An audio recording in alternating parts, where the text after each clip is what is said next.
What's up, you guys? This is Robert at Shy Bears Plus. Go ahead and follow me on Twitter and Instagram at Shy Bears Plus. You found me here, so hit the like and subscribe. Leave a crispy comment.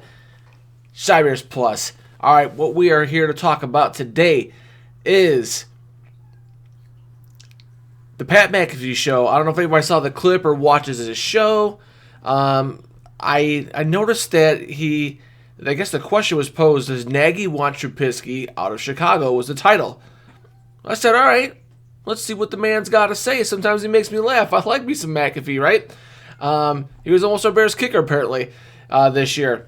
So, yeah, I like a good conspiracy theory, too, so I bit hard right away. I guess the gist of it is that the show theory was in question, does Nagy think that Trubisky is not the guy? It's not Nagy's guy, it's Pace's guy. So is he purposely putting him in bad positions to fail, knowing that he's never going to fully run the offense just to prove a point? And yeah, I love a good conspiracy theory personally, if you know me. Yeah, I'm like, hey, conspiracy? Let me hear some more. Let me think about it. But do you know what my favorite conspiracy theory of all time is? The Packers did 9/11. Seriously, once you see it, you can't unsee it. Look into it. But seriously, folks, just kidding on that. We all know that Swiss cheese doesn't melt steel beams. All right. But, man, I don't know. I mean, it's like if Trubisky goes down and you basically make Trubisky, who looked all right and was progressing last year, and you purposely throw one under the bus this year, I'm like, that could be your job too. So unless you don't want to be here as well, like, I don't know if I buy it. What I think is going on is that Nagy's very stubborn. He's very arrogant, which, like I always say, don't pretend that, you're not awesome if you are.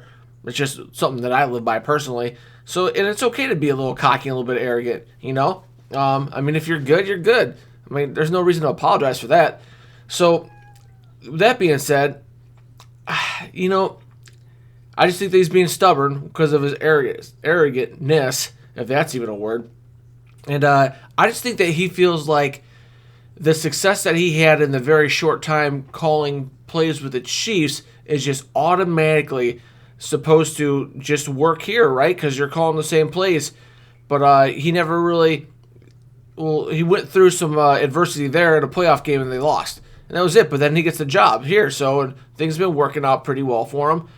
But I just feel like, he's just not making the adjustment because he just feels like, hey, I called these plays and Coach Reed called these plays and, we've always had a great offense. And but I think the difference is that, he doesn't have the Chiefs' offensive line giving him time. He doesn't have Hill running around getting open, just being a dynamic player. And basically, Kelsey's pretty much like unguardable. So no matter what you do, you have, a 6'4", 6'5" tight end just running around, making plays like unguardable, always open. I mean, there's someone always open in that offense, right? So, I mean, that's like the big difference. I mean, and then, if you're a Trubisky basher, which, look, dude, I don't know. I don't know if he's going to be good. I mean, I think that they're going to give him a couple, 8 more games here to kind of figure it out and see what he's got. I mean, you kind of have to at this point. It would be dumb to bench him, in my personal opinion.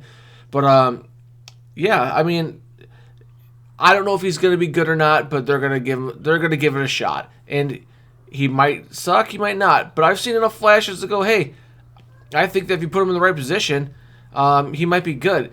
It's like, would you put Peyton Manning in the Baltimore offense? No, probably not.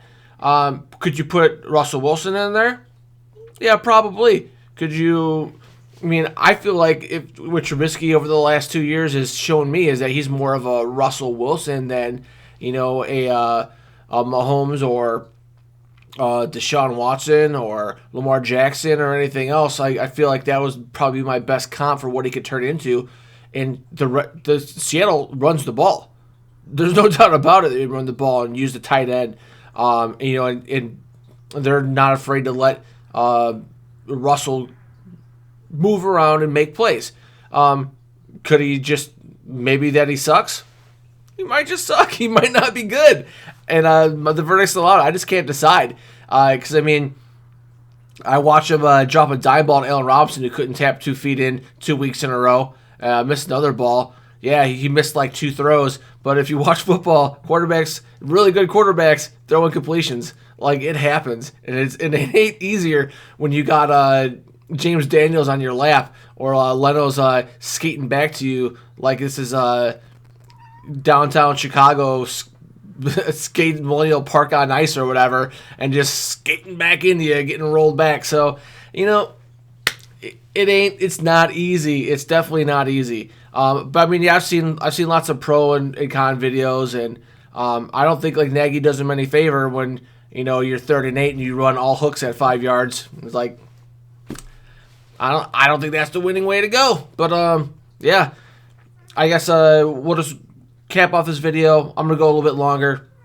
A couple of things that have just been bothering me and talking to some of my friends, and is just the Tariq Cohen. Like, I was a proponent of saying, yeah, Cohen shouldn't come off the field and put Montgomery back there, put him on the field at the same time. But like, my problem is then like use of personnel. Well, so you got Cohen in the slot, but you never motion him for the fake jet sweep and things like that, where you're going to use him as a distraction, properly. But you're throwing a halfback out in wide receiver. They're just covering him with a corner or a safety, and that's what like my friend had kind of noticed and pointing out to me, like, oh yeah, I get that. You're kind of hoping to throw to a running back and get a mismatch, times against like a linebacker, and it's something that you're not getting. And he doesn't catch the ball. He had like one good catch last week or 2 weeks ago. This last week, didn't really have a great catch. He double catches all the time. Yeah, I used to like him out of the backfield with that Texas route. Feel like the option routes, maybe he's not running them right. I don't know what's going on, but I'm ready to start throwing the ball to wide receivers lined up at wide receiver. Let him get a couple touches in the backfield, slip him out for some screens, run him out like that, and use him in the motion packages. Let him be that kind of that wild card, and I'd feel a lot happier about the Cohen situation until you see him in practice. Going out there and just absolutely just crushing, catching the ball, making sure that he's using good techniques. I mean, another thing is too, the guy always runs straight to the sideline, and like, I watch Draft Dr. Phil on YouTube, and he demonstrates it all the time. Where he gets the ball, he's going straight to the sideline. Like, there's never a risk that he's going to cut it upfield, so people just shadow him all the way to the sideline. All that elusiveness and the super juke and the Madden Ultra jukebox, whatever they put on him. It doesn't matter if no one ever thinks you're going to go inside. You're not going to make anybody miss. So, just something that's been grinding my gears that I wanted to point out. And the other thing, is that, I think I saw somebody on Twitter. I can't remember where I kind of pulled this from, but it made a ton of sense to me. Where you got 4 tight ends on the team, and none of them catch any balls. And I was like, yeah, like, I got 4 starting tight ends, and then I got Soul, who's on the roster, off the roster 2 or 3 times a week, which is like a 5th tight end on the roster, and none of them are catching any balls and doing anything for you. Burton's not blocking well. Shaheen's not blocking well. And then when we want to start running the ball, we bring in a lineman at tight end. It's like, you don't need 4 tight ends to not play tight end good. Like, you don't have to do it. Like, you don't. You only need a couple if you're just going to throw a lineman out there anyway. What's the point? Like, it makes no sense to me. The usage of personnel just blows my mind at times. But anyway, I'm Robert at ShyBearsPlus. Follow me on Twitter and Instagram for the tweets during the week and whatnots. Go ahead, if you like this video, hit the like, tackle the bell so you don't miss any content. Leave a comment, do all those good things. I'm hoping this little video comes out good. I just got a new machine. I'm kind of experimenting with some of the lights and the screens and all the good stuff. So, have a good night, man. We'll see you guys on Sunday. I'll be dropping that video. Bear down.